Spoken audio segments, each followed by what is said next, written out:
আল্লাহ তাআলা খুশি হয়ে বললেন, এ সাহাবা শোনো, ওয়াজাবাত লাকুম শাফাআতি, আমার শাফাআত তোমাদের জন্য ওয়াজিব। জোরে বলুন সুবহানাল্লাহ। হযরতে সাহাবী আব্বাস রাদিয়াল্লাহু তাআলা আনহু বলতে লাগলেন, হুজুর এটা আমার জন্য, আমাদের জন্য না, যারাই মিলাদ করবে, আল্লাহ নবী বললেন কিয়ামত পর্যন্ত শুধু ঘটকপুর নয়, পৃথিবীর যে কোনো জায়গায় আমি রাসূল আমার শিশুগুলোর আলোচনা মাহফিল হবে, প্রত্যেকটা মাহফিলে যারা আসবে তাদের জন্য আমি নবীর শাফাআত করবে। জোরে বলুন সুবহানাল্লাহ। এবারে আপনাদের মাথায় থাকতে পারে যে আমাদের মতো অনেকে আছে সংসার করার আগে রাস্তায় চলছে, আরে ভুল রাস্তায় চলছে, কিন্তু হুজুরের ভালোবাসায় আল্লাহ তাকে নামাজি মুত্তাকি আল্লাহ ওয়াদা করে হাজী বানিয়ে জান্নাতি বানাবার উপযুক্ত বানাতে পারে না? জোরে বলুন হাসিনা।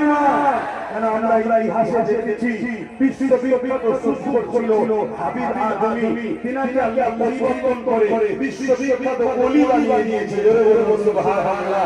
আমরা ইতিহাস করে দেখেছি হযরতে বিশাল হাফি এমন করে বিশাল হাফি সারা পান করতো, একদিন পরিবর্তন আল্লাহ তাকে করিয়ে জগৎ বিখ্যাত ওলি করেছে। জোরে বলুন সুবহানাল্লাহ।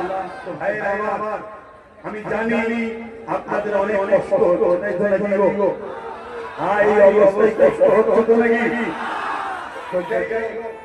আপনাদের আমার নিজের অবস্থা, আমার কষ্ট হতো।